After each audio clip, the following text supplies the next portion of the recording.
Hey, I'm Mike. Hey, I'm Ethan. I watched the first half of Conclave. I watched the second half of Conclave. And this is the other half.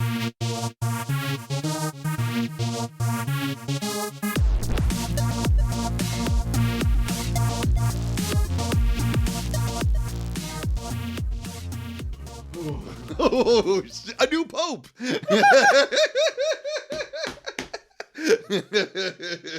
We're trying to get with the times now. I think the smoke is a little boring. We want to have someone just burp audibly through a microphone.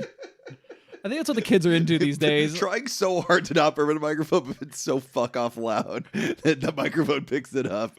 Yeah, exactly. You know, you can try hiding it, but God hears you. God hears it. It's true. You're right. Yeah, boy. So Conclave, the best picture, next best picture nomination movie that we're watching for the podcast.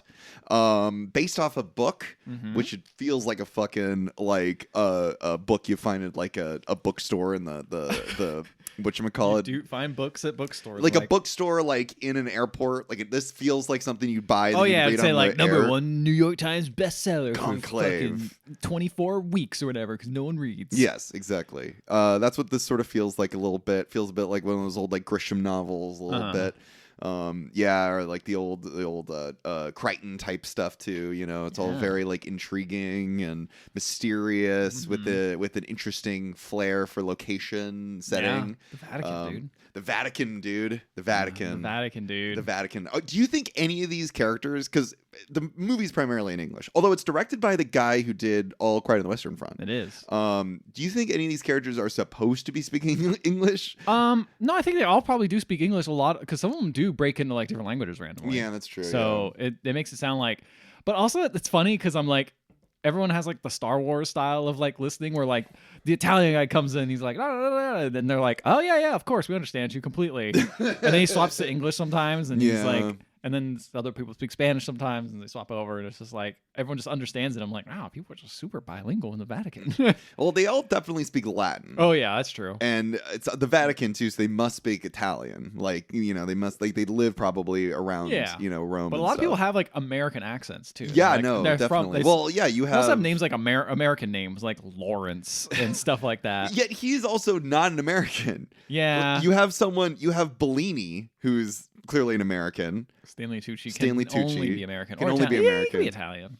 Yeah, I mean, Tucci's pretty. They had that whole. Well, yeah, he's obviously Italian. Oh, but yeah. He sounds American. Yes, he doesn't have an Italian accent. No, yeah, that's true. And then you've also got, oh my gosh, Tremblay, who's also just a straight American. Oh yeah, old John Lithgow. Old John Lithgow, just doing John Lithgow thing. Doing John Lithgow things. Yeah, and I think that's it. Then you've got Lawrence, who is played by Fiennes, who is just like a British guy or something, I guess. Yeah, I mean, he got done with the menu and came over here. To me, it feels a lot like Grand Budapest vibe as well. Like the way he's just like telling people what to do and walking around. Sure. Doesn't seem confident, but he seems like he's got a lot of like shit like on the burners, you know, and he's just like having to deal with it all.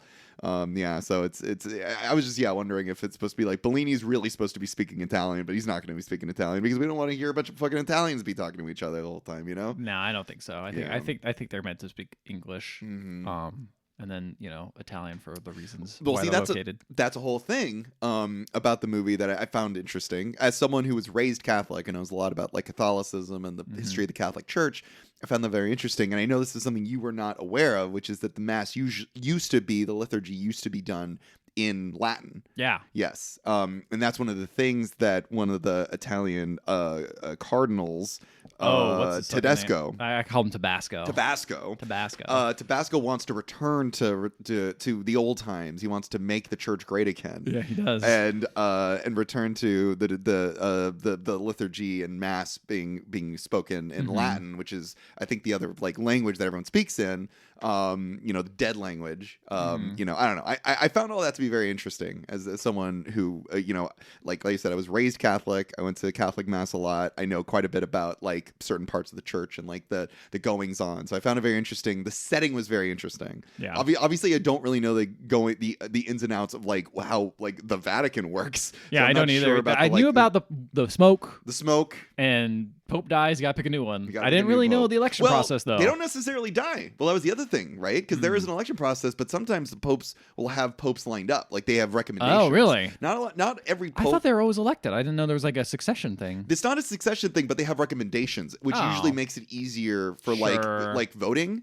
Because not every pope dies. Well, it's like an endorsement, you know? Yeah, it's an like, endorsement. Oh, Biden, I'm going to endorse Kamala Harris, sort of thing. And that works. It works every time. Every time. But the other thing is, not every pope like die. Like it doesn't die with the pope. Sometimes they step down out of like being too old or whatever. So yeah, That's crazy. I can't imagine someone just stepping down. I don't want to. I know, right? I don't want to do this anymore. Yeah, that's crazy. Yeah. But yeah, I don't know. This was an interesting film. This is I really like this film a lot. I liked it a lot. But it did feel like one of them old, like, 90s. It felt like old school, but in a way that was intriguing and refreshing to me. It was very intriguing. Like, it felt kind of like we're just going to have a nice little drama with kind of everyone cooped up, kind of like a 12 Angry Men situation. Everyone's cooped up in the spot. They have to come together, make a decision, but it becomes more like, almost like a cross between that and like trying to get someone elected. Yeah. Where it's like we have to then start talking to everyone and people can vote for themselves. Yeah. They can get some scandals on each other. Well, that was the interesting thing, the intrigue of it all, because you have the Pope, the main Pope that's dead, and it sounds like he knew some information that has not come out yet. Like that's the other level of it, because it's like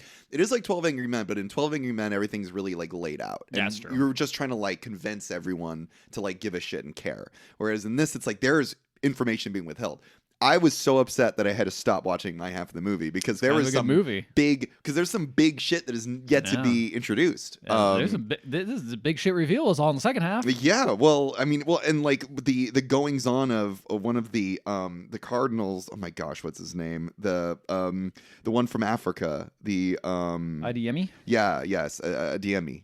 There was a whole thing going on with him, and I'm like, what's going on with him? Something's going on with him. Yeah, so. there's a lot of stuff going on with him. I'm curious. I'm all very curious about everything. So I mean, yeah, let's start things off. I suppose the Pope is dead. Oh! Movie opens with the dead Pope. You know what's funny is I was looking at the IMDb and it just says dead Pope. Yeah, and that's as the credit. Don't even say the name, which is funny because they do just say the Holy Father. Yeah, right? the Holy Father. They never say his name. It's confusing to me because I'm like, isn't that like just God? But okay. Yeah.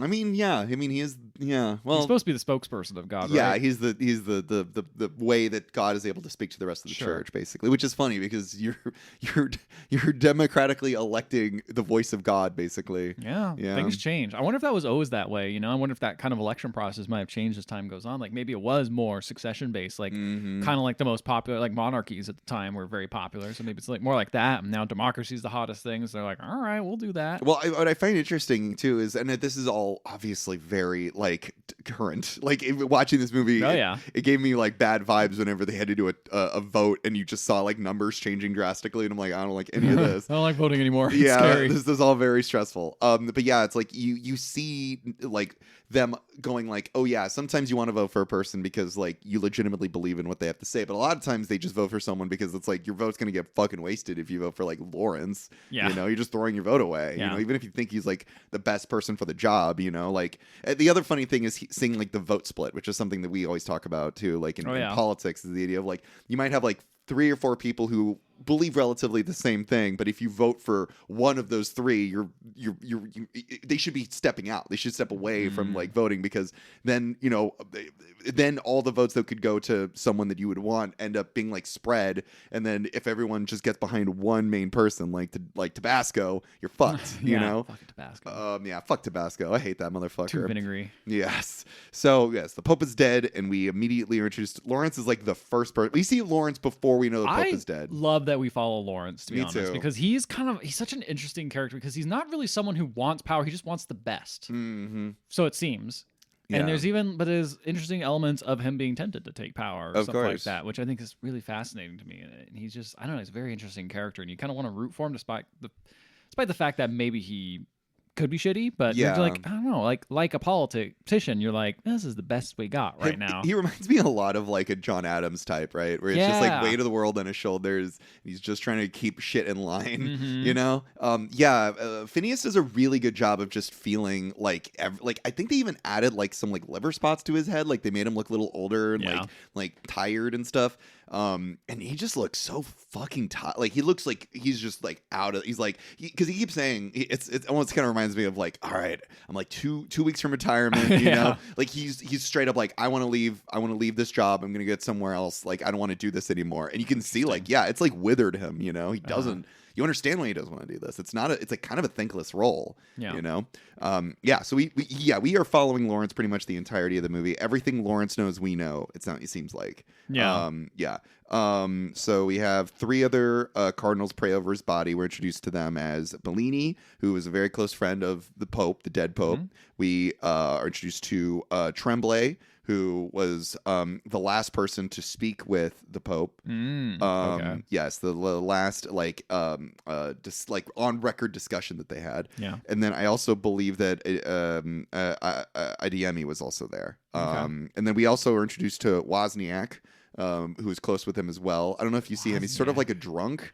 I don't think I saw Wozniak at all. He helped Jobs create the. That's what I kept thinking. Yeah. I was like, do we suddenly watch a different movie? Like, yeah, they said Wozniak, and my ears perked up. Yeah, I recognize that name. So, and this was one of the other things I really dug about the movie. There's a lot of close-ups of the process, like the weird, like superfluous process of like, so the Pope dies. Pope has a ring. They take the ring off of his dead body, and it's like hard to take the ring off. And on the top of the ring is like a seal, and they have to put the ring in like this like mechanism so that they can remove the seal from the ring, and then they put the ring and the seal into like a little casket, like a tiny little casket just for the ring.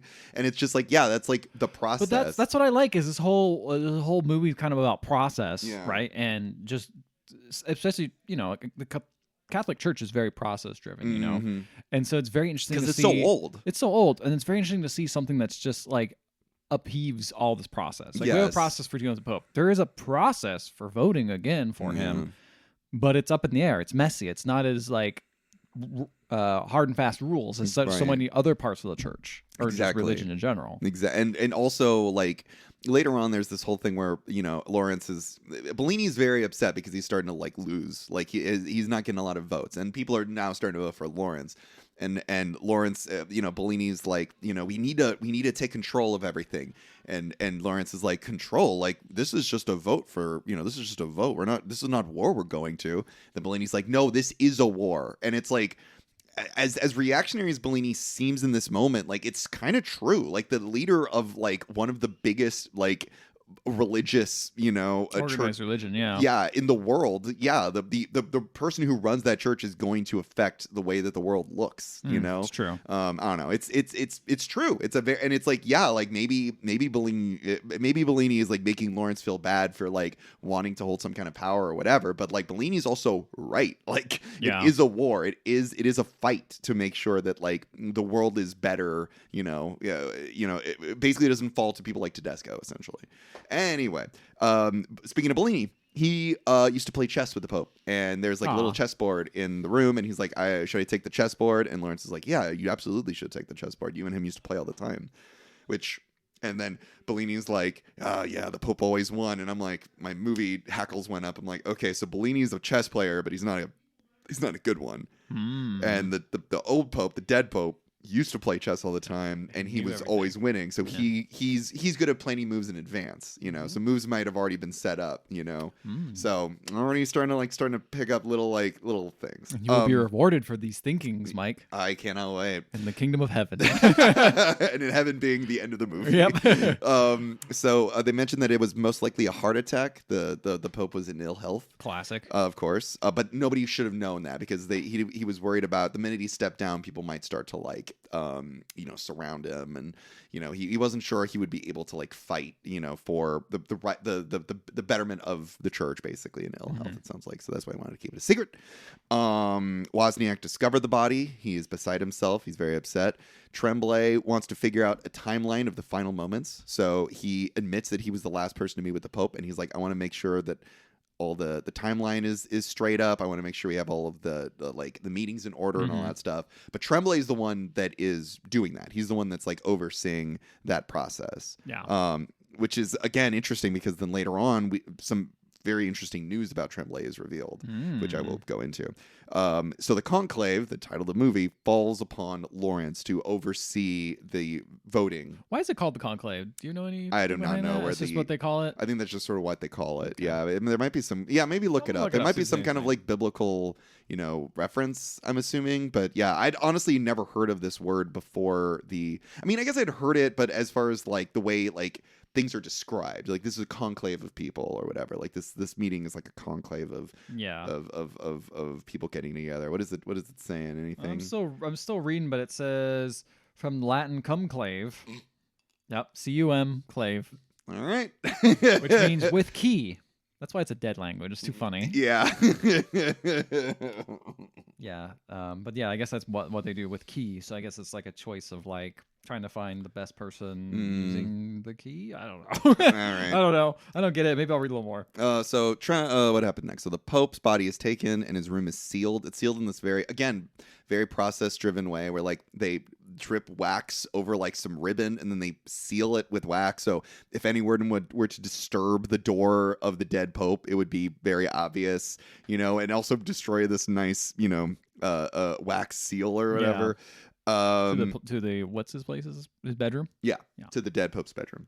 So now it's 3 weeks later and 1 day before the conclave. They always have these little like 3 weeks. Okay. Yeah, so 3 weeks has passed since the death of the Pope, and this is the day right before the conclave. The movie has all these like nice little ways of reminding you as to like the timeline of everything. Is it with letters? With words, yes. Okay. Words pop up. Wozniak wants to meet with Lawrence, but Lawrence is like the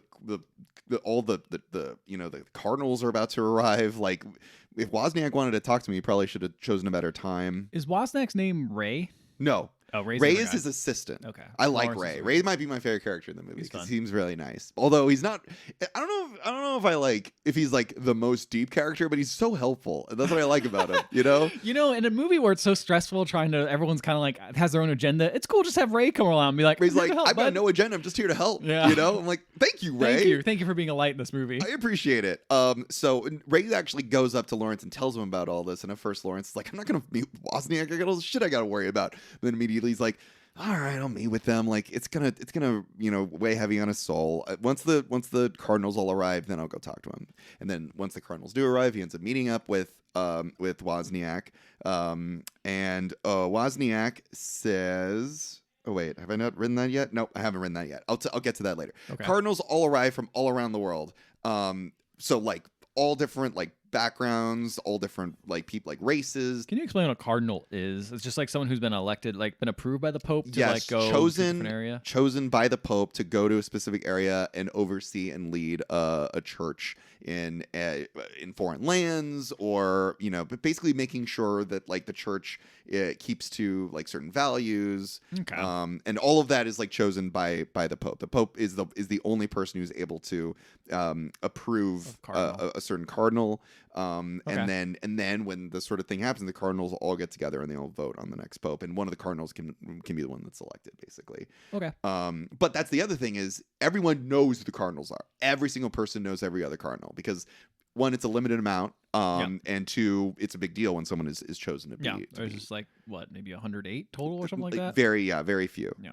Like few, like relatively to the rest of the church. The amount of members of the church, it's small. But they are all over the world. So yeah, you're seeing all these different kinds of people. You see, people from all different walks of life. They have like really great shots of like cardinals just like on their phone or like smoking cigarettes and vaping and stuff. It's all very fun.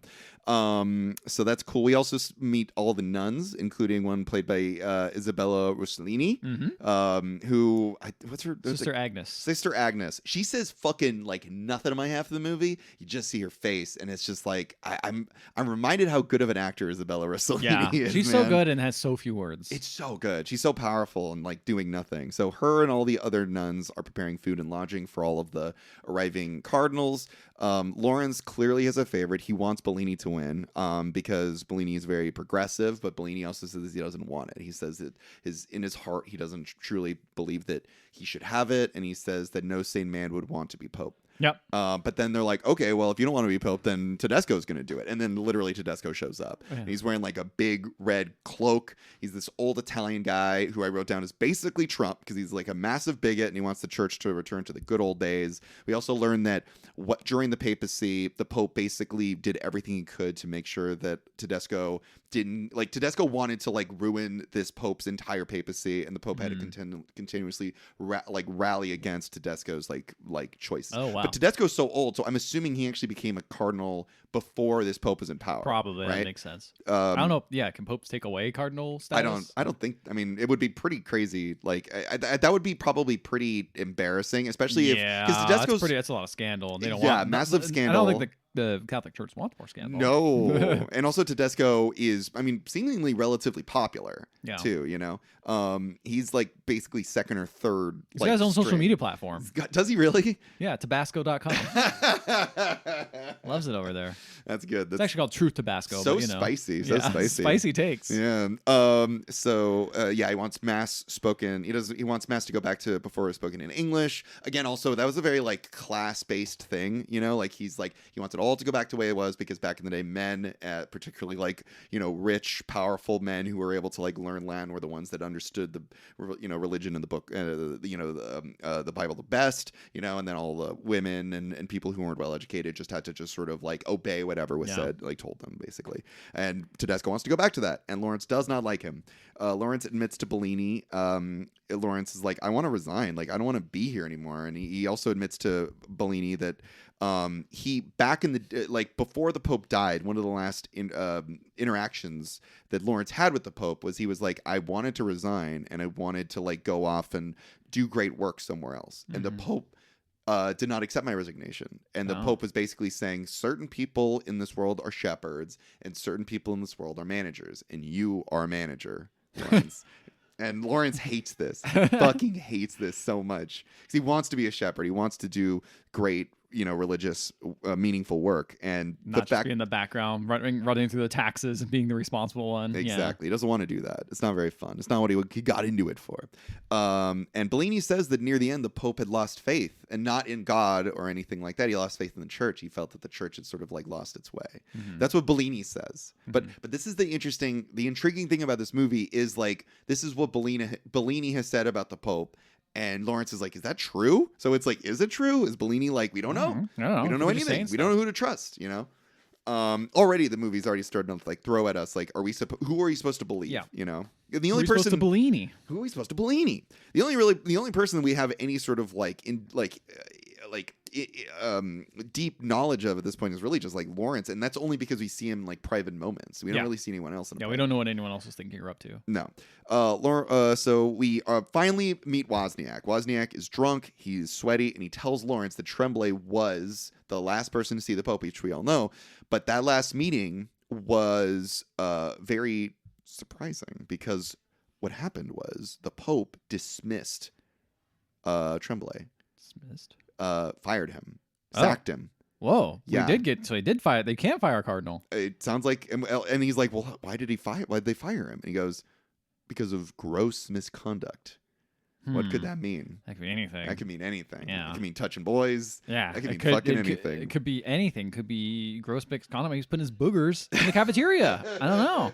He's putting his boogers in the food. Yeah, that's pretty gross. And so that was the last meeting. That's what the last meeting was about. And Lawrence is like, how do you know about this, Wozniak? And he's like, I had dinner with the Pope afterwards, and the Pope told me about it, basically. So he wasn't the last person to see. Well, the last appointment. There's appointment, and then there's like having dinner after the scheduled appointments, basically. So they had dinner together, and he says, he also said that the Pope said the Pope didn't explain anything other than gross misconduct. He didn't go into detail about what gross misconduct meant, but he said that the firing of Tremblay would become clear soon enough, he said, and then he died of a heart attack or whatever. So again, it's like it feels like the Pope is starting to set things up to fall down eventually. Another cardinal's arrived, a new cardinal, a cardinal that was not on the list of cardinals that was expected. A cardinal named Benitez. His last name is Diaz, right? Yeah. Is it Badiaz? I believe it's Benitez.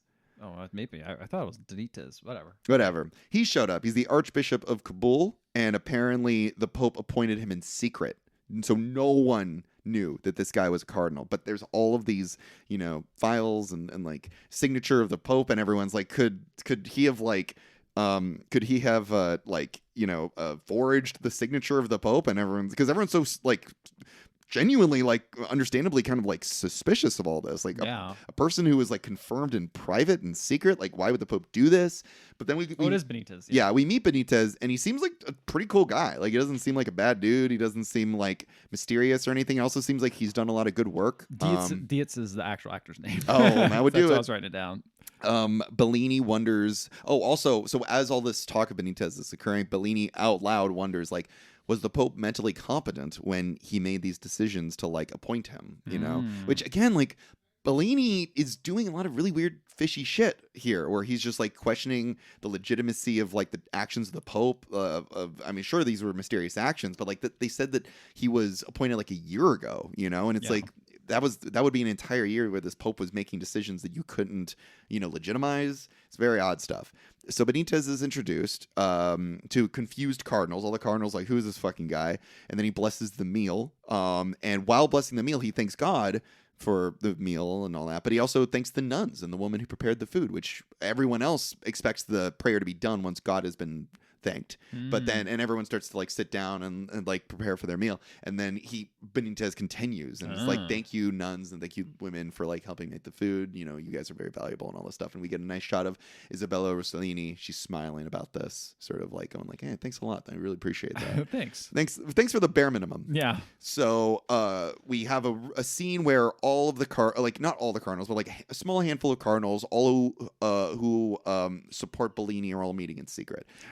By the way, how fucking cool does this movie look? You know what? Yes. Let's take a quick break. Because I was just thinking it looks great. Because like it's just people walking around in empty hallways, but the way they choose to frame everything and the way they use the colors of all the robes and everything that they're wearing, and the red and the black and the yellow, it's also good looking. And then there's like mirror shots that like really are used sparingly, but in like really cool ways. Like, or like the way that people are framed, like in very mysterious ways. Like you can see them behind corners, or you can it's like people are like hiding in a shadow sometimes. Feels very paranoid. Yeah, it's really cool because that kind of claustrophobic, paranoid like feeling throughout the whole mood. It reminds me, and I've said it I think already, but it reminds me a lot of like the way that Fincher will shoot certain like dialogue scenes. Yeah, absolutely. But instead of like green and blue, this is kind of more of like a cool and red. Yeah. Interesting. It's very clever, and it makes the dialogue.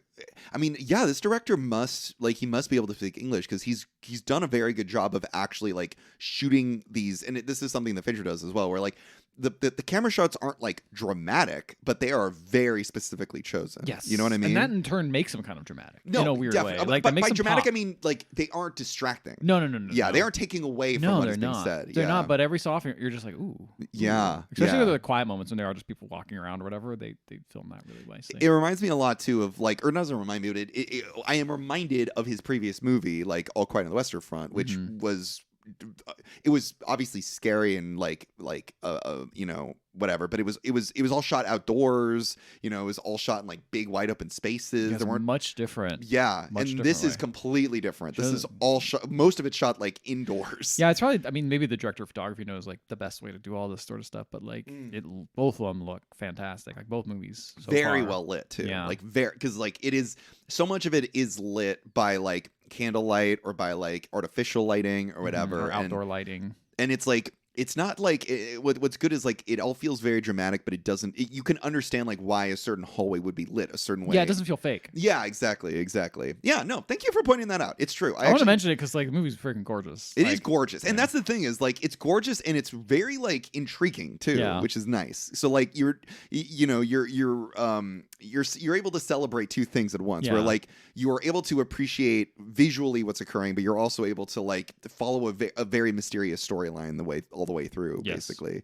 And because there's so many characters, I mean, I think casting is obviously one of the main reasons why you're able to like decipher who's who and what, like when people are saying something about another person, it's important to understand immediately. Like when someone says, "Oh, Tremblay was fired due to gross misconduct," and then later on you have like John Lithgow show up, and immediately you're like, "Oh shit, I got to watch out for everything he's saying right now." You know what I mean? It's very cool. It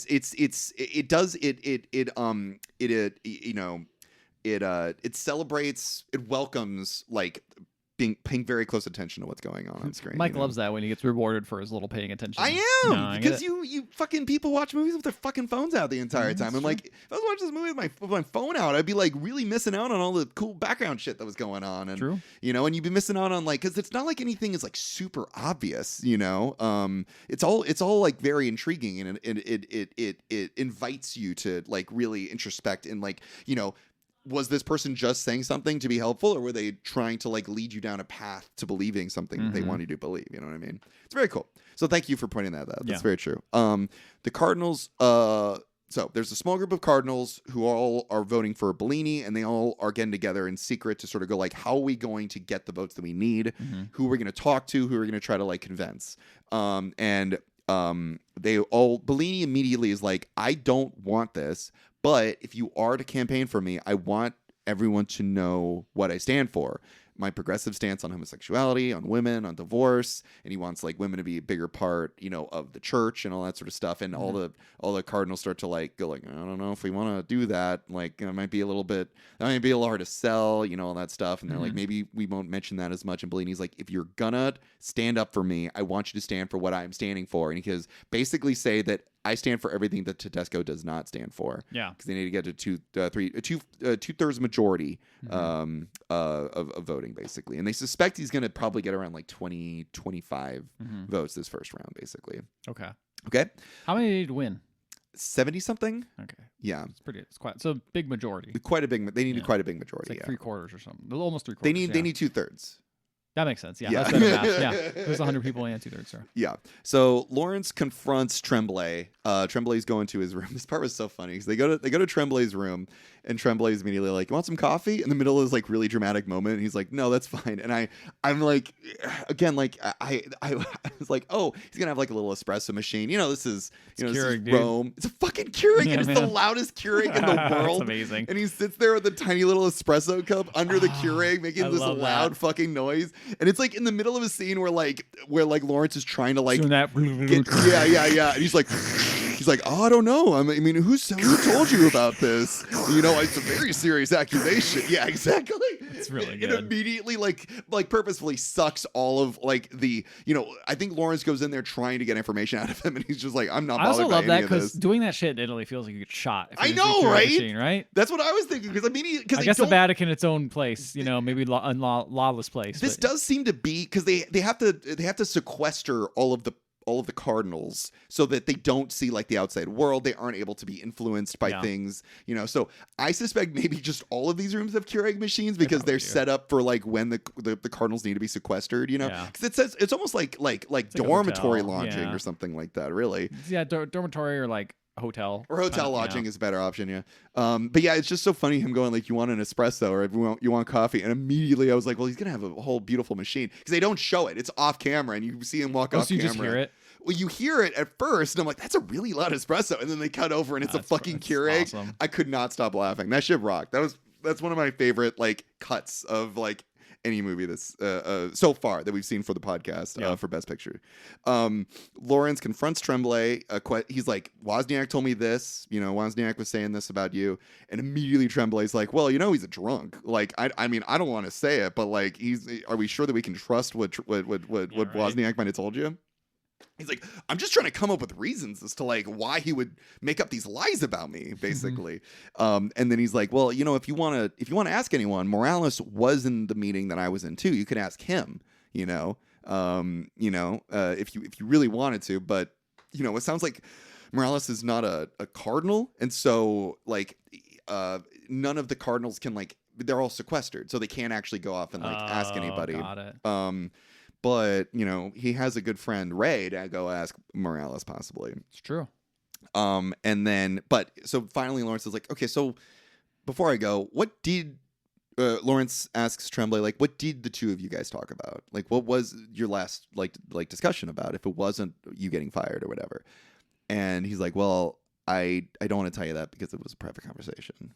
You know, yeah, exactly. I'm not really gonna indict myself though. Exactly. And he's like, okay, I'm gonna plead the fifth. So end of night one. Next day, day one of the conclave, Lawrence has to recite a homily, which is a really great moment because he reads the first part of the homily, I believe in Italian or Latin, one of those, like in a way that's supposed to be like, this is what is expected of a homily, basically. Yeah. A homily is, like a little speech that is said before this sort of thing, references, the importance of what you're doing, as well as the importance of the church and God and all that sort of stuff. And then after the homily is done, he's like, and now I will speak from the heart in English. And he basically reminds all the cardinals, he's like, what makes this church strong is tolerance and variety and diversity. And he says what makes it weak is certainty, because certainty is the enemy of unity and tolerance. And he says one must remember that if one was certain, one would not have faith, which is, he's like, once, true. And it's, I'm, again, as someone who's not necessarily religious, I'm like, yeah, that's true. Like, if you truly 100% know something, you cannot take it on faith anymore. That is the opposite of what like religion is there for, which is to offer one comfort in moments that you don't have anything to believe in. You have one thing to truly believe in, and if you can prove it, then it's no longer faith-based, basically. Yeah. It was a good speech. I actually really dug it. Phineas, is that his name? Ralph Fiennes? You mean Lawrence? Yeah. Lawrence. Ralph Fiennes, yes, the actual actor, yeah. I'm shouting him out as an actor.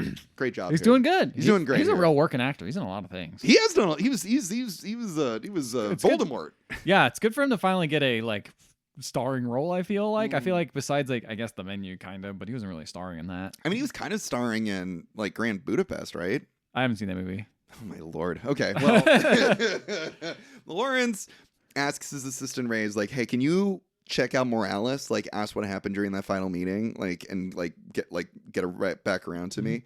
I want to know what happened between the Pope and Tremblay, if you can do that. And Ray's like, okay. He's like he's all the way in Rome, and he's like, oh, fuck it, just go get him. Like, use my power if need be, Use my special Vatican Express card. He like pulls out the card and he looks at the camera. So the first vote, who do you think how do you think it all lines up? I think Tabasco front runner, and then Tremblay, and then I think, what's that guy's name that we haven't really mentioned much? Adeyemi. Adeyemi is going to be third. Okay, so first vote, 21 votes, Adeyemi. Oh. 18 votes, Tedesco. So Tedesco's behind him, but he's got a little bit of a lead. Sure. Adeyemi does. Then right behind Tedesco is Bellini. And they were expecting around 2025, and they have 17. Oof. Yeah, so not great. And then right below Bellini is Tremblay with 16. So Tremblay, who was might not be a cardinal anymore and fired for gross misconduct, is fourth in line possibly here, right behind Bellini. And then the person below Tremblay with 5 votes is Lawrence. Yeah, Lawrence got 5 votes. And he wasn't expecting. He wasn't even campaigning. He wasn't campaigning. Yeah. And they're like, no more voting for the day. We've had a rough day today. We'll get back in tomorrow. And I'm like, what a job. What a job. Like, okay, now I'm gonna go back to my room and Keurig up some fucking espresso. Yeah, I know, I guess. What else do you do? Yeah. It's not like the Traders or anything. They're like a fun game to play. Or yeah, something. Exactly. It's just like come down to breakfast. The Traders Conclave. Oh my god. It's kind of what the Traders is. That is kind of what it is. Yeah. And then he's like, yes, Tremblay did not come back in the night. Tremblay will remain trembling throughout the rest of the night. There you go. So Ray now has info on Benitez. He's like, I've looked into Benitez. Seems like he's a really cool guy. He's done a lot of good work in difficult places in the world. He started a whole way of helping women who were like sexually assaulted and like all this sort of, it just seems like he's like a really stand-up kind of dude. One odd thing is that he was gonna resign on health grounds. We don't know what that means, health grounds. But then the Pope talked him out of it. The Pope was like, no, you need to stay in the game, basically. Okay. So we know that about Benitez. And then he's like, also, Ray says, also, I've got a little bit of information. I talked to Morales, and Morales says that he believes that Tremblay would be a good Pope. and that there's no reason to look into it. But then Ray's like, but here's the thing: is I don't believe Morales' story. Like, I think Morales is lying, and like I try to get him to like, to like give me more information. I said that there was a report about like what was said there and all that stuff, like basically it's sort of like lying to him to see what he would say to that, basically. And it seemed as if Morales was starting to like crack under that sort of like investigation, basically. Again, Ray's like a cool guy so far. Stand-up dude. So far, Ray's not bad. Lawrence speaks with Benitez. He meets up with him. Benitez is looking at a bunch of turtles. There's a bunch of turtles, I guess, in the Vatican. Oh, okay. And Benitez is like, look at all the turtles. And Lawrence is like, yeah, those are pretty cool. I call that one Michelangelo. I call that one Raphael. He doesn't say that. That'd be really great. Honestly, I wouldn't be surprised. Yeah. Just like really in the Ninja Turtles for some reason. Yeah, why not? Yeah, Lawrence is like, I am a Teenage Mutant Ninja Turtle fan. I like to look at myself as if I am Raphael. I was gonna say, what's the name? Splinter. Yeah. Oh yeah. He's the rat, right? Yeah, the Splinter's a rat. What was the bad guy? Oh fuck. Scraper or something.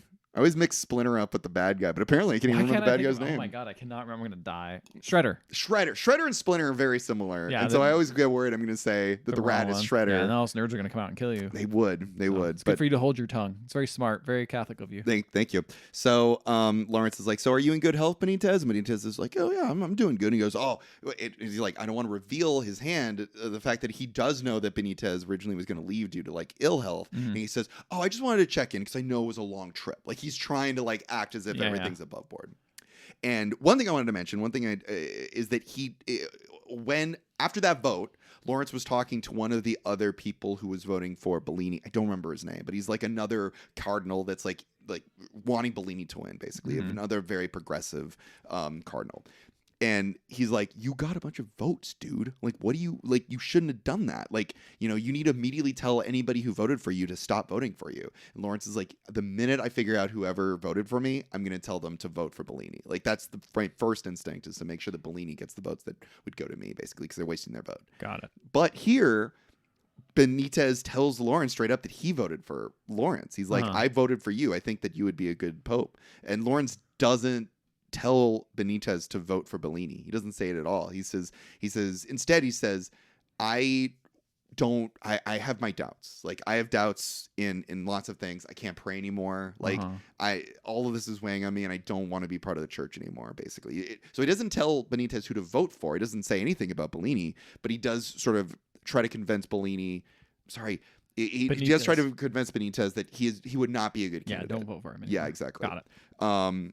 Then Lawrence goes back to his room, and Bellini is there waiting for him. Bellini's very upset. And Bellini is like, we all must be united, because if we are not united, then Tedesco will win, and he will become pope.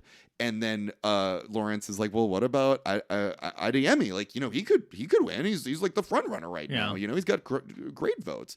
And Bellini's like, Adeyemi believes that homosexuals should be imprisoned. Like, you know, Adeyemi is just as reactionary as Tedesco in certain like things. He's like, I am the best person to be pope. So Bellini's gone from going like, I don't want to be pope, to going like, I am the only option. He sees pope. all the other options. He's like, could be a bad choice. Now that the first vote has come out, right? Like, he now understands as far down as he is. Yeah. And so he's like, you need to fucking get in fucking order. Like, you need to get behind me, and you got to make sure that I win this, because if I don't, and if people don't start voting for me, then we're going to wind up with someone who doesn't like gay people, or someone who doesn't like, you know, the liturgy being in English, you know, like we could set this church back 60, 80 years basically with this vote, you know?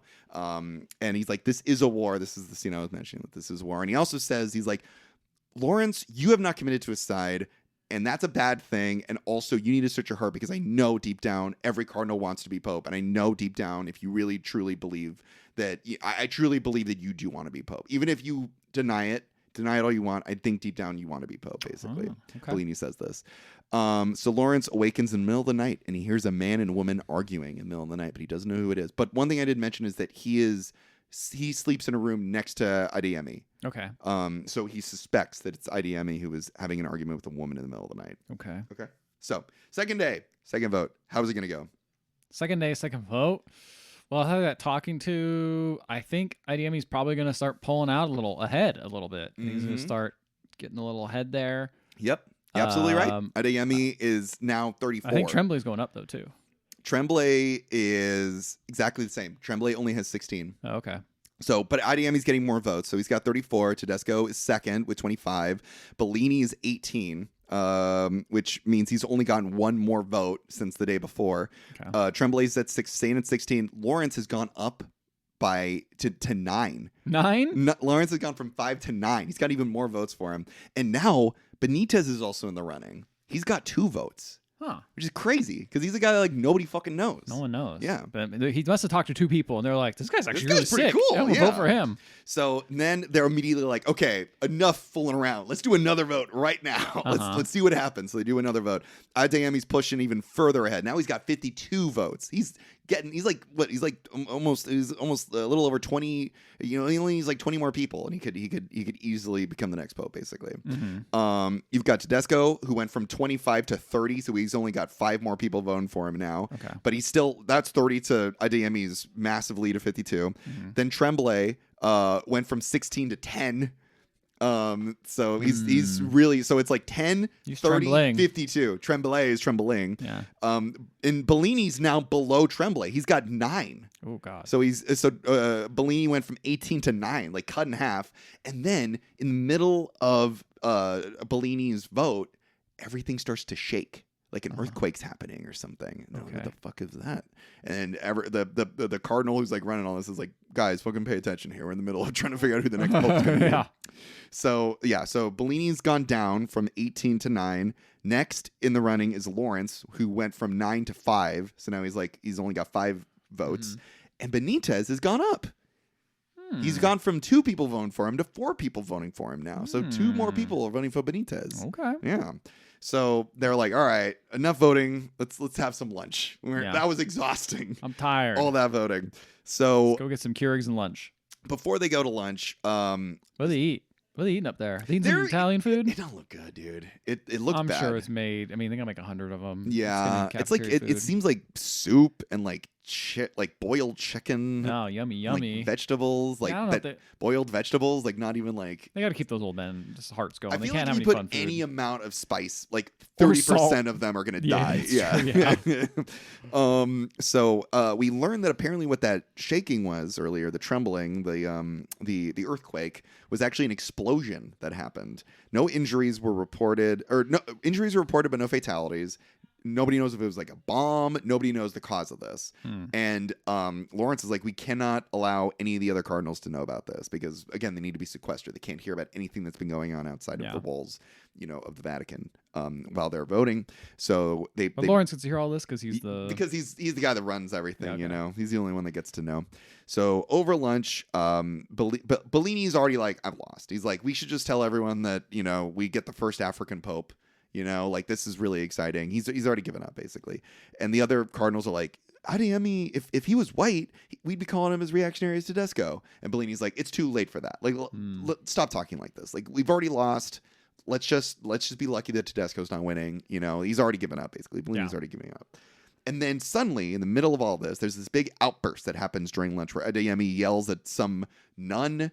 And Adeyemi storms off, and the nun storms off, and it's this big whole crazy thing that happened in front of all of the cardinals. All the cardinals see this during lunch. Adeyemi does not look good here. And Lawrence is like, I got to look into this because I think also he's like, if I know what happened between him and the nun, I might be able to tell the other cardinals that Adeyemi might not be the right choice. And maybe that would give more votes to Bellini. Oh, interesting. So Lawrence goes to speak with this nun whose name is Shanumi, and asks her what happened between her and Adeyemi. And we also finally meet Agnes, played by Isabella Rossellini. This is the first time you see her? It's the first time we hear her talk. Oh, okay. She hasn't said anything since now. She's been there. Just been seeing her face and her judgment towards everything. And she's like, I don't want you speaking with this nun, like you control everything. I control the nuns. I get to make sure everything, like they are protected. Because it seems like she just wants to protect her. Yeah. Like she thinks that maybe this nun might know a little bit too much and that if she were to speak, she might get in trouble, basically. Yeah. But Lawrence's meaning is like, this might affect the conclave. This might affect the voting. I need to know what she knows, basically. Yeah. And I'm like, here we fucking go. I'm gonna know what the fuck happened to Adeyemi. And then my half comes out. So I don't know what the fuck. I don't know anything. I don't know fucking shit. Ooh, you ready for some juicy? I cannot. I've been waiting days. for I've this. been waiting days for this. And I was watching this with my wife, who really enjoyed the first half, and I was like, you can watch the rest of it if you want. Like, I'm not going to be able to hear about this until like a couple days from now. And she's like, no, I want to watch it with you. And I'm like, I mean, I would prefer to just watch it. If it were me, I would have fucking watched it. Yeah, I wouldn't would have cared. just watched it. All right, so what happens? Okay, so IDME, first off, I was introduced to Agnes, and they're like, Agnes, leave us to deal with the situation. I'm like, okay, it must be something really serious going on here. So sister, he's like, sister, Shinumi, you're not in any kind of trouble here. Carlo and MII are just getting some answers. I just want to figure it out. What do you think is going on? Like, you jump into this, like, I'm like, someone's about to drop some tea. yeah. Or Lawrence somebody is- already did just drop some tea. Yeah. Lawrence is like, do you want me to hear your confession? Mm. Because it makes sense. She feels very guilty, and she doesn't want to, it doesn't seem like she wants to say anything. Anyway, so then the next scene is Lawrence visiting IDME. Oh, so we don't even hear And he's like, what she let's has to say. Yeah. Well, then IDME's like, all right, let's go vote. And Orange is like, well, hold on a minute. And IDME's like, well, this sounds ominous. This isn't because like the outburst at the morning was. He's like, well, and he's like, listen, IDME says, I'm being targeted. Like, this is a campaign against me. Like, there's someone's trying to get me and disgrace my image. They smear my image. And I haven't set eyes on that lady in 30 years until she showed up outside my room last night. And Lawrence really is just like, come on, we know, I know more about this. She confessed to me. Yeah. And he's like, listen, it was a lapse. It was a lapse a long time ago. Oh my and you think God. that disqualifies you from being Pope? And he says, and then Lawrence says, and the child? Oh my God. He's like, the child does not know I'm the dad at all. Oh my God. He's completely lives separate, completely does not know anything about that. Holy I'm free from that. shit. And he's like, we were young. And then Lawrence interrupts and We were says, young and dumb and full Lawrence of interrupts and says, she was 19. You were 30. cum. That's not really a dumb mistake at that point. Oh, And he's like, no. does a mistake start 30 years disqualify me? And he starts crying. And it's like, listen, Shinumi's not actually going to say anything. Like, it was just that moment. But, you know, she's going to protect her son. And he's like, okay. Does that mean I still have hope? And Lawrence is like, no. It's over. Nothing Absolutely terrifies our not. colleagues more than the thought of more sexual scandals. Yeah, that's true. Nothing at all. Yeah. So you will never be Pope. And he just starts crying. And he's How is this acting in this really moment? good. Yeah. Really good. And IDME goes, starts crying on the bed. And Lawrence comes and is like, look, you're a good man. It's all okay. Like, you know, sorry you missed your shot. And he says, will you pray with me? And I was like, Lawrence looks and he's like, all right. Yeah. Kind of like, I don't know. You kind of suck, but all right, I'll do it. I think it's also because Lawrence has had problems praying. Like he's a difficulty with prayer. Oh, really? Okay. Yeah. It might not be due to IDM. It might just be due to himself. Yeah. That makes sense. Yeah. Sure. And then we flashed while they're sitting there. They flashed to them doing another vote. And I was like, oh man, is this a flashback? Is this something happened earlier? You don't know. But I realized they're flashing forward into what's going on, and they see, you know, IDME put in his own paper, and the votes come out, and Tremblay's now got 40 votes. Tremblay's got 40? 40 votes. Tedesco's less. IDME only has 9 votes now. He's dropped that far. Oof. And then there's other names I didn't really recognize. I didn't know I was supposed to be writing these down. You don't know anything about Yeah, so I was Bellini. just like, I don't know. These are words, I guess. Yeah. And they say this concludes the 5th vote. Not enough votes to make a decision yet. Oh no, and Tremblay might also not be in the the running, you know? Yeah. Yeah. I Oh don't shit, dog. Well, I guess Tremblay was also in. Yeah, well, Tremblay's like 40. You mean IDME? No, I was saying is like Tremblay's now the front runner. Yeah. But Tremblay, the last time he met with the Pope, might have been fired. Yeah, but that doesn't matter. No one heard that. Yeah, exactly. But No one like, heard that. but if Lawrence looks into it, that might be something that No like one knows, gets. man. No I don't one know. knows. You know? Anyway, Ray comes back and is like, "Hey, Lawrence, I got some information on that incident." And he's like, "No, I don't know. We should forget about this matter. Like, I don't want to hear anything about it. I'm tired of spying on my colleagues' past. Let God's will be done." Yeah. And Ray's like asking to like look more into Tremblay. He's like, no, it's fine. Wow, he doesn't even want to look more into Tremblay. No, he's like, I'm tired of all this shenanigans. This is too much. I'm tired of all these shenanigans. I just want to run. These I damn just want to run a good election. You know? Yeah. Gets a knock in the middle of the night, and he goes and meets with Bellini, and he meets with someone else. Oh fuck, I can't. Is it remember who Wozniak? it was. Maybe it might have been Woz. Does he have a mole on his forehead? I think it might be. Yeah, that might be him. That's not Wozniak. It's just it's another cardinal that is really he's like fucking like gagging on Bellini's dick, okay, man. This guy is like obsessed with Bellini. Okay, yeah, it might have been him then. Okay. Anyway, Bellini's like, look, I don't have enough support to get elected pope. I can't win this. Right. Who should I advise my supporters to ask for? And not Mendez. Why can't I think of the main guy's name suddenly? Lawrence. Lawrence is like, we can't do that. Like, I don't want to just give up because it's getting hard. And he's like, look, we'll be here for weeks. And the media is going to start getting upset. They're going to start saying that, like, we're incompetent. We don't know what we're doing.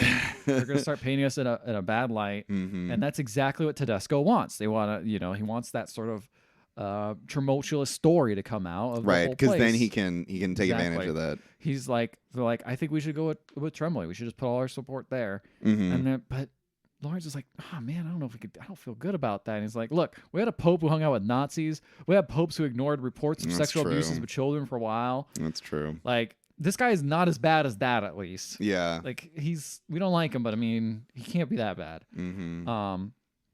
So we can't have that again. So then they're like, all right, they all seem kind of reluctant. Like, fine, we'll back. I'll tell everyone to back Tremblay. So Lawrence goes and talks to Diaz. I said Diaz. What was his name again? His real name? It starts with a B. Oh God, Benitez. Benitez. Yeah. Okay. Lawrence talks to Benitez, and he's like, the other night you said you voted for me like 5 times in a row. Like, you need to stop doing that. Mm-hmm. I need you. We can't have the media thinking that the church is under crisis. Mm-hmm. I really do not want to see Tedesco win. And Benitez is like, well, I think I'm going to vote for the best pope, and I think you're going to be the best pope. Damn it, Benitez. And he just yells, I don't want your vote. I don't want it. And then, like a badass, Benitez puts on his shoes or whatever and like walks out and just says, nevertheless. Then he walks out like, shit, man. And he puts the sunglasses on. Yeah, pretty much deal with it. So that is such like I'll vote for or I'll pray for you energy. Yeah, dude. pretty much. Like, sorry, bud. I don't like anyone else here. I don't know. Agnes and Lawrence goes and meets Agnes in kind of what looks like the secretary office or something. Is like, hey, I need to ask, like, how did that lady get to Rome? Like, how did she get here? Yeah, like, which just like why was she brought in? Wait, what lady? The the nun. The nun. Got it. Okay. And then she's like, well, I'm not gonna say you brought her in. I can't say that. Like, that's private. Oh. And Lawrence is like, listen here. Okay, all right, listen. I know the Holy Father wanted me to run this conclave, which is what I'm trying to do. Because Agnes is super, super loyal to him still. And Agnes kind of looks at him, logs into her computer, and then walks away. And then he scoots up, puts on his glasses, and then gets real sad. Real sad. Immediately cuts to him telling John Lithgow to drop out of the race. Because he knows. What did he do? He knows he organized the trip to ruin IDMU's chances. Fuck, really? He found that. That's who their quest is. And then he goes, that was the gross misconduct. No, I don't know. Maybe it wasn't. I don't know. Okay. Because that seems like that's knowledgeable. That's had to happen after the fact. Oh, I see right? what you're saying. Yeah, it's fair. Yeah. So then Tremblay says, like, no. Like, look, I did bring her to Rome, but she requested it. She wanted to come. It wasn't like I just found her and did that. Right. And he's like, this is a brave accusation. You should be careful, Lawrence. Your ambition has been noted. I shall pretend this conversation has never taken place. And as Tremblay's walking away, Lawrence just yells, but it has taken place. He's losing his mind. Yeah, these fucking cardinals. And their schemes. This is like some Real Housewives shit. Exactly. And then Lawrence, he's going to get messy. Speaking of Real Housewives, he goes to the Holy Father's room, which has the seal over it, as you remember. Yes. And the music's going, and he breaks the seal. And the music cuts out at the same time. I'm like, that's good stuff. Here's another question. What do you think about the music in this movie? It's good. I thought it was just okay. Like, yeah. It does a similar thing as the Western Front did, where they just keep using the same theme over and over again. Yeah. But in Western Front, it was like cool. Yeah. And this is sort of just like noticeable. You know? It's fine. Yeah. I like it, but I'm not like, oh shit. It's not like Western Front. No, like, not the. I was listening to the soundtrack the other day. It's like that and The Brutalist. You're like obsessed with their soundtracks. I like movie soundtracks. Yeah. I mean, I'm not blaming you. It's just fun. Just love to see it. So then, he breaks into the room. He starts breaks looking the seal. Goes in, starts looking through all the dead Pope stuff, kind of like checking it out. Then Agnes walks up and notices the seal on the door. She's like, she's about to open it, and you see Lawrence is hiding. But then she's about to open the door, and she's like, "No, not my business. I don't want to get into this. Not my business. I've already been in enough drama." Yeah. So she walks away. He's like, "Oh, okay." So he starts looking at all the Pope's old clothes. He picks up the dead Pope's glasses and just starts crying. Just starts being so sad because it's like this is their leader for so long, and now he's the one who has to do all this responsibility, and it's just too much for him. Yeah. And while he's crying, he dries his tears and looks over to the headrest of the bed, and he knows like some like fluff sticking out. He starts pulling at it. There's papers behind. Oh shit! Behind the headboard. And he looks through them, and then it cuts to Bellini looking through them, like a really gorgeous cut of him just like flipping a paper, and then it's suddenly in someone else's hands. It looked really cool. That's cool. One thing to note here is interesting is there's a moment where Lawrence is in his room by himself, and he looks at his own headboard as he's like trying to pray. He looks at his own like headboard in his room, and then he imagines the Pope there like sleeping in the bed that he's about to be in. And there's this really weird like out of focus shot of the headboard, and it stuck in my memory as like, this feels like it should be important, but it's not like pointing towards anything, and it's absolutely pointing towards the idea that within the headboard there are like hidden things. We love a filmmaker. You love a filmmaker. Reveals. So then Bellini's like talking. He's like, "Whoa!" So Tremblay bought these votes, or like bought his way on here, or something like that. It reveals some scandal, and it sounds like he's got all like. Seems like the Holy Father was spying on everyone. Whoa! And was like seeing who was good and who wasn't. Like he was kind of like setting Santa. Up. Like Santa, yes, the real Holy Father, Saint Nick. And he's got a list and in the headboard. Bellini's like, who's naughty or nice. Yeah, exactly. Where Santa keeps it. And then he checks it twice. It's very long. It's a very big headboard. Yeah, exactly. A lot of people on there. But then Bellini's like, I can't use this. Like, you broke the seal to get in. Yeah. If I won, I'd be like the Richard Nixon of popes. Like, I can't do that. Like, this would be very not good. Just put it back. Put it back or burn it. I don't care. Get rid of it. Right. Like if you use this, it'll help Tedesco's case. Like that's all it will do. Yeah. And he's like, but we can't have Tremblay be Pope. And he's like, we've had worse. Bellini's like, give it up. We've had worse. Yeah. He says, but at this point, like, Lawrence is like, what's he offered you? Because at this point, like, shit. Tremblay's corrupt. He just wants power. He just wants the position more than anything else. He's willing to do anything for it. Right. Lawrence is like, shut up. Not Lawrence. Sorry. Bellini. Bellini says, shut up. And Lawrence is like, I cast my vote for you 5 times, but you know what? I think you lack the courage to be Pope. Ooh. I think you lack it. And he leaves. These two just need to make out already. I know, seriously. Too much tension. Yeah. The third day of Conclave starts. Boom, boom. Yep. Lawrence is struggling with the copy machine, and Agnes shows up and is like, fucking TPS report. TPS report. So smashing it. There's a whole scene of him breaking it with in front of the turtles outside. This is die, motherfucker, die, motherfucker. Smash it. Smash it with like the Pope King or something. I don't know. Yeah, I like that. We love that. Yeah, then smoke comes out of it. Agnes says, like, how many copies do you need? And he's like, 108 copies of this. Like, okay. And then at the cafeteria at lunch, he starts disseminating it. He puts every single copy on everyone's table beforehand, and then they all start reading it, and everyone starts getting mad.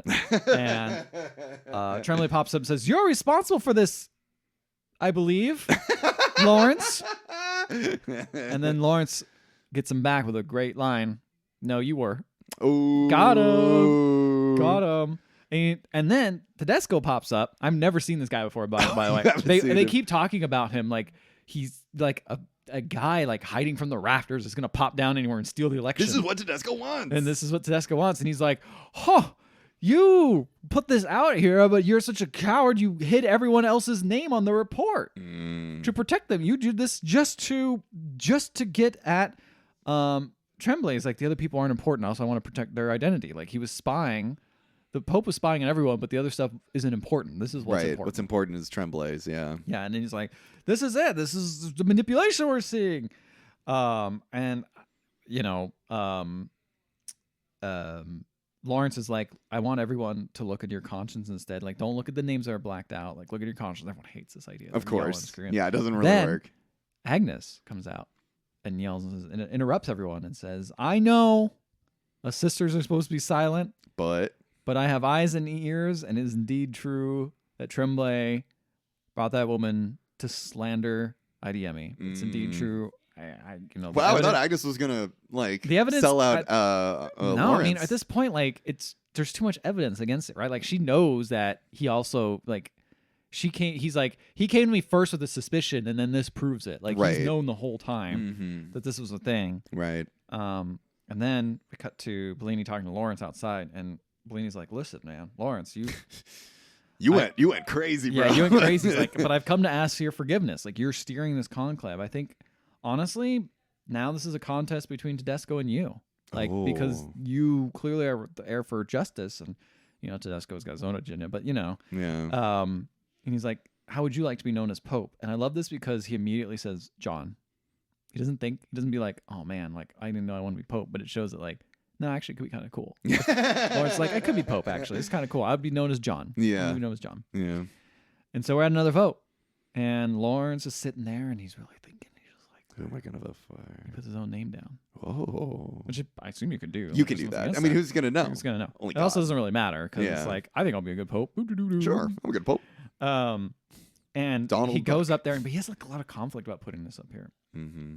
He walks up, and he opens the little bucket, or chalice, or whatever you want to call it. Yeah. And he drops it in. As soon as he drops it in, an explosion happens. Part of the window at the top above where the light was coming in with the window, it blew up. Whoa. And like rubble went everywhere. It covered basically the entire process, including it covered mostly our man Lawrence. Oh, like, he's not our covered man in Lawrence. dust. He's covered in dust and everything, and everyone's freaked out. He's just like, oh my God. And like, everything changed, and obviously this vote can't happen now because there's a huge explosion. Big hole in the wall. He started learning, and they're all covered in dust still, and he says, knocking him to the ground and everything. He asked like, what happened, and he gets reports that there was a bombing outside the city. How bad is it? And he just goes, oh God. And so normally, like you said, he doesn't tell anyone about what's happening, but obviously this is literally interfering with the conflict. Them. Like this is actually affecting the church. This is affecting the process. The outside world is something that can't be ignored. Right. So Lawrence brings him into a theater and explains to the Pope that a car bomb exploded, and then shortly afterwards, another person with explosives strapped to them also blew themselves up. Holy fuck. And did all that. And so, of course, what does this do?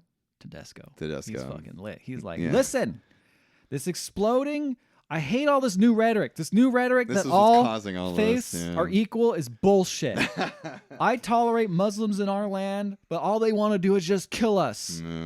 How long must we persist with this weakness? We're in a religious war. We need a leader who will fight these animals. Everyone's like, yeah, all right. And then we don't even know who did the car bombing, right? No, they knew it was Muslims. Oh, okay.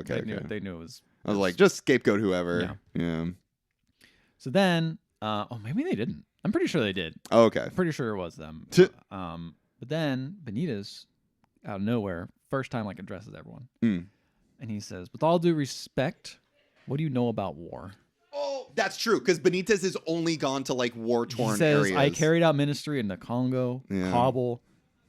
Forgive me, but these last few days, we've shown ourselves to be small, petty men concerned only in ourselves and Rome and the election and in power. Boo! When you say we have to fight, what is it you think we're fighting? Yeah. We're not fighting them. We're fighting what's in here. And he swaps to Spanish.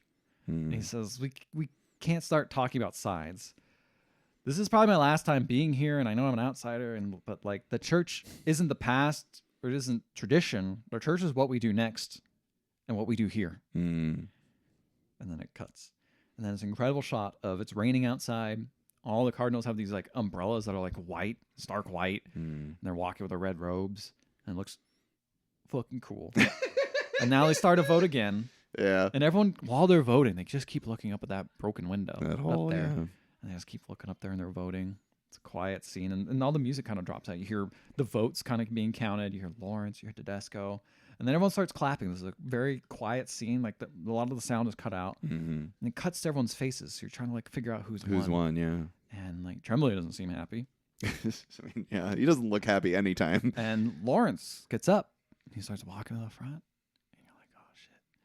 Here he goes. And he goes up and he stands there and he says, all right, do you accept your position of being Pope? And then it's revealed to be Benitez. I thought it was gonna be Tedesco, man. I was No, so you fucking thought so? sure. Yeah, That was like, the thing. there's You didn't no know who way. it was going to be. Yeah, I had no idea. It So was- Benitez came in as like a strange man from a strange land. Strange man. Yeah. He won. And he won. Yeah. with love and peace and acceptance. Yeah, very Jesus like. Yeah, it's very interesting. Very much like toppling over everyone. You know, everyone's trying to make Mhm. profit in here, and he's just like, get out of here with Yeah. that. You know, he's just like, what happened to like the way the church used to be? You know. Yeah, exactly. And he says, what? He's like, I'll accept. He says, what name do you want to be called? And he wants to be called Innocent. Whoa. It's it's an interesting Pope name. Yeah. And so then everyone's kind of happy. And he's like, I hate gay people. Well, Ray comes up and is like, we don't know shit about this no, fucking guy. no. Lawrence goes up to Ray and he's like, aren't you happy? And he's like, Ray's just like, I have something to tell you, man. He's got cancer. He's got cancer. No. Oh, something's wrong. Because I remember that before you say it. I remember the health scare thing. We don't know anything about this fucking guy. Oh shit. He's like, Ray, does he have like an STD? Ray's like, I didn't say anything, but like, I didn't think this would happen. Like, I was not expecting this outcome at all, but I need to have a word with you in private. And so he's like, okay. And so Ray tells Lawrence, like, so he went to that clinic in Switzerland, or a hospital in Switzerland in Geneva, and it wasn't actually a hospital, it was a clinic. It's a clinic for something very specific. Abortion? What do you think it is? Abortion? He's getting an abortion? No, but he might have, I don't know, a clinic for my thought was, I was like, oh, he's got AIDS or something. Yeah, Or like I something thought it similar was to like, that. well, HIV. I mentioned cancer as well. Yeah, some Yeah. kind of thing that would like affect him. What is it? So then immediately Lawrence goes to see Benitez right away, right before he's anointed. Yeah. And he's like, you must tell me about the treatment you had in Geneva. He's like, okay. Was it a sex change? Within the hour, I've got Amelia Perez on the brain. I know. Within the hour, you'll be the most famous person in the world. You need to let me know what the situation is. And he's like, look, my situation is the same as when I was born. There was no treatment. I decided against it. And he's like, okay, well, what was the treatment? And it was a laparoscopic hysterectomy.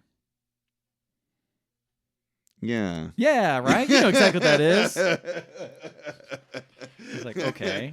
And like Lawrence knows what this is. He's like, oh God. And then, but I don't know. I'm like, okay. And he says, listen, there was no way of knowing, as a child, there was no way of knowing my situation was complicated. There was no reason to think I was different from any other men. Then I had to have my appendix burst when I was around like 30 or 40, and I had to get it removed. And they found out I also had ovaries and a uterus. So he's intersex. And Benitez says, I felt awful about this. I went to the Pope, and The Pope didn't care. the Pope was like, it's okay. He says, we considered surgery, but I decided to leave what God made me. You know, and I like to think that I exist between the world's certainties. Yeah. But I Which think is the thing that Lawrence was saying earlier in the movie. Oh, really? Remember, I was saying it's like certainty is the Yes, you're right. absence of faith. You're right. Absolutely. Yeah. He wants to live between certainties, which I think is a really cool message of just like, yeah, this guy's got, understands, is very empathetic. Yeah. And is something that I guess, quote unquote, shouldn't exist in a written book text, right? Yeah. Like they don't account for all accountabilities. And I think that's something that religion lacks. Yes, right? Is definitely. a lot of like yes and no's and truths and falses, I guess. Like a lot of things that are very binary, right? Right. Exactly. And so you literally have someone who is both in a way. Well, I think that's the thing about, to get a little high-minded about religion, I think that's the whole thing, right? It's like you can look at the book and go like, this is word for word, like factual, like binary. This is good. This is bad. This is how we should do things. This is not. And then it's like, well, is that how it was supposed to be written? Or is it just written to be like guidelines as to how one should like live life and like accept certain things in life, right? And then similarly to like how, and this movie does a good thing of this, is going like a democratic vote for the voice of God is not necessarily something that you would expect from something as like imagining on high. It's like how would these cardinals be able to like make that sort of decision? Why is God not the one making it? Yeah. And so it's this thing of like even within religion, but also in like in governments, in ways that governments are written out, there's also a lot of like gray area. Like, Yeah. what is this? What is that? Can we like find like the uncertainty and the beauty around it? You know, and a lot of times, yeah, the binary ends up becoming something that ends up removing certain types of people. You know, A lot of nuance too. yeah, right? exactly. Because humans are nuanced. Yeah, it's also interesting too, considering the fact that they're going to do IDMing just because he was black, right? So they were like, that was a whole thing, and now this guy, and they're like, "As you know, deserve it, all this stuff, just because the quote unquote diversity hire." Yeah, and then this guy wins, based on just merit, right? But Being then a in the good end, guy, he's also someone who is also a type of pope we've never seen before. Right? Yeah, exactly. Which I think is a very interesting take. And then. So one of the last scenes is they break into song. No, Amelia Perez. No, God, no. Well, if they can make a sequel, this is much better than the first movie. So, so then Lawrence is finds a turtle walking around in the inside the conclave, and he takes it out and puts it in the water, and we cut to them doing kind of what you're talking about, the traditional process of them putting the votes into the fire, and then they literally have a key to turn it, and they have a button to like incinerate. Yeah. Smoke happens, like very mechanical. Yes, that was very funny, like a curing machine. And Lawrence, puts the turtle away, and he starts hearing cheers, and everyone's very happy. And obviously, I didn't realize the turtle's significance towards, kind of Benitez's role Benitez's thing, yeah. And then Lawrence is up in his room, and he looks down and sees 3 nuns walking out wearing white. Of a door. Is this any familiar scenery at all? I have no idea what that is. Okay. Then they leave, but they're happy. I don't know if that's something that maybe the nuns have never been happy before. They've all seemed pretty unhappy and miserable. But they seem pretty happy about this. Maybe because Benitez maybe sees them as people Yeah. as opposed to everyone else who's just kind of like, And then the door just slowly shuts behind them, and that's the end of the movie. Interesting. Yeah. I like it. Yeah, that was good. Yeah, I think it's good. Also, like a twist of being like, "Oh shit, what has he done? Why is this going to be a scandal?" I was immediately like, we don't know this guy. We don't know. He maybe, came out of nowhere. Yeah, like but no, maybe, it sounds like that the Pope planned it the whole time. Like invited him. Yeah, was in like secret. Was like, if it's God's will, I want to at least be the push that brings him there. Yeah. I was like so sure this was going to be an unhappy ending. I'm very happy to hear it wasn't. No, it's a very hopeful ending. Which in times like these, it's nice to have really a hopeful need. Yeah, nice to have a hopeful ending sometimes, and these trying times. Yes. But yeah, I really like this movie a lot. I thought it was really good. Yeah, I like it a lot too, and I like the whole message behind it. It's also, like I said, very intriguing and mysterious as well. Yeah, it's weird to have an intriguing movie. I feel like I haven't seen like an intriguing movie kind of built like this in a long time. Yeah, like it feels I like agree. a very much a throwback of like, what if we just had like interpersonal politics stuff kind of happen in a very removed from politics we're maybe familiar with way, Yeah. like It's a very adult movie. Yeah, It's it all is. about like motivations and trying to figure out like, read between lines of yeah. what people are saying and like judge, like, is this person right or is this person right? I don't know. I appreciate that level of like, just, I don't know. It's all very like mysterious and gray area. yeah, very nuanced. Very nuanced. Yeah, Conclave. Good. I like it a lot. Good movie. Good movie. What a relief. Oof. Oh my gosh. Not another Amelia Perez, right? My God, yeah, Oh, boy. seriously, yeah, and it seems to handle, this is different from like intersex, being born with certain different types of, actual like sex organs and stuff like that. I don't know, even that it seems to handle with like relative, like it doesn't feel like.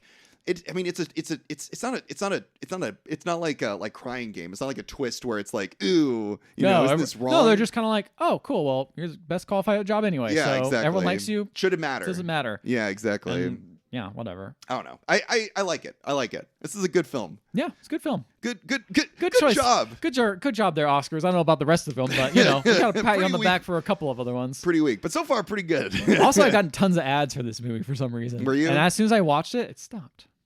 Interesting. I don't know how it happened. They're like, marketing. Marketing. They know too much. They know too much about Conclave. We need to get on those marketing things for our podcast.